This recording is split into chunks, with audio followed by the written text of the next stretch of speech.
उत्तर प्रदेश के जनपद मुरादाबाद में उप मुख्यमंत्री दिनेश शर्मा ने आज मुरादाबाद में पत्रकारों से बात करते हुए सपा पर जोरदार हमला बोला है। दरअसल वो पश्चिम उत्तर प्रदेश के जनपदों में सपा की सरकार में हुए पलायन पर पूछे गए सवाल का जवाब दे रहे थे। उप मुख्यमंत्री ने सपा का नाम लिए बिना ही कहा कि पलायन करने वालों का ही योगी सरकार में पलायन हो गया है। आजकल कुछ लोग अलादीनी चिराग हो गए हैं, जैसे जिन निकलता है उसी तरह से निकल आए हैं। कुछ माफिया और अराजकता तत्व कुछ पार्टियों में शामिल हो गए हैं, क्योंकि इन पार्टियों में अपराधियों को टिकट दिया गया है। वहीं जयंत चौधरी पर पूछे गए सवाल का जवाब देते हुए कहा कि भाजपा किसी को निमंत्रण नहीं देती है। दरअसल दिनेश शर्मा आज मुरादाबाद में डोर टू डोर कैंपेन का कार्यक्रम करने आए हैं। यहाँ पर बाजार में जनता के बीच, व्यापारियों के बीच जनसंपर्क का कार्यक्रम है। शाम को फिर से अभी मैं संभल जाऊंगा और संभल से लौटने के बाद मुरादाबाद जिले के कार्यकर्ताओं के साथ, चुने हुए कार्यकर्ताओं के साथ बैठक होगी। अभी समाज के विभिन्न वर्गों के साथ में बैठना हुआ और कल मैं अलीगढ़ था।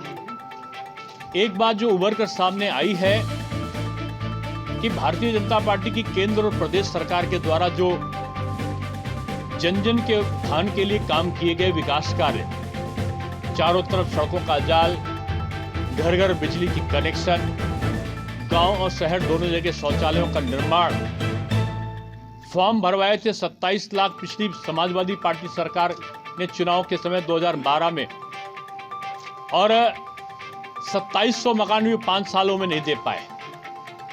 भारतीय जनता पार्टी की सरकार ने 45 लाख आवास देने का काम पूरे प्रदेश में किया। पिछली सरकारों ने जाति के आधार पर, धर्म के आधार पर, संप्रदाय के आधार पर बंटवारा करके उत्तर प्रदेश को अवनति की ओर ले जाना चाहते थे। 5 वर्षों में 11 लाख करोड़ की जो अर्थव्यवस्था 2017 में थी, आज 2022 में 22 लाख करोड़ की अर्थव्यवस्था बन गई है। 17.4% बेरोजगारी की दर जो 2017 में थी, वो आज कम होकर 4.9% की हो गई है। विपक्ष कोरोना के संक्रमण काल में भी वो विलुप्त अवस्था में था। एक भी बड़ा नेता विपक्ष का, यहां तक कि वो अपने चुनाव क्षेत्र तक नहीं गए। मैं आज मुरादाबाद के जिले में, ये ऐतिहासिक जिला है, अभी मुझसे एक्सपोर्टर्स मिलने आए थे। छोटे छोटे उद्योगों को करने वाले लोग अलग अलग ग्रुप्स में मिलने आए थे। अलग अलग समाज के लोग हमसे मिलकर मिलने आए थे और सभी जाति धर्म के लोग आए थे और आके एक स्वर से जो बधाई दे रहे थे कि यहाँ का एक्सपोर्ट बढ़ा है, यहाँ के डेवलपमेंट प्रोसेस अच्छे हुए हैं, और वो तमाम चीज़ों के लिए बधाई दे रहे थे। मैं कह सकता हूँ कि आने वाले चुनाव में 10 मार्च चुनाव परिणाम का जो दिन होगा, वो बीजेपी के लिए पिछला रिकॉर्ड स्वयं का तोड़ने वाला दिन होगा। यानी हम पिछली सीट से ज़्यादा सीटें पाएंगे और सपा, बसपा, कांग्रेस और MIM, इन चारों दल का मिला के 3 अंकों में इनका रिजल्ट नहीं आएगा।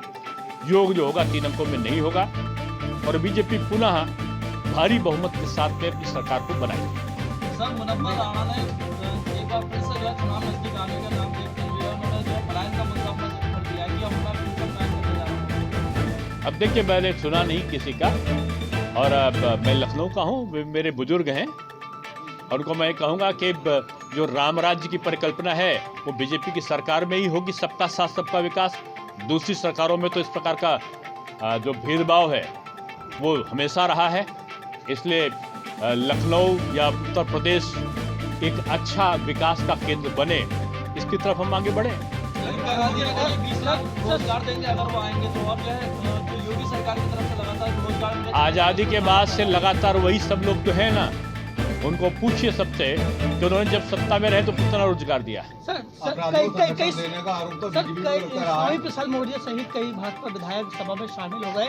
राजनीतिक पलायन को किस तरह से देखते हैं आप? तो ये नहीं देख रहे कि लगातार उनके 27 लोग हमारी तरफ आ गए।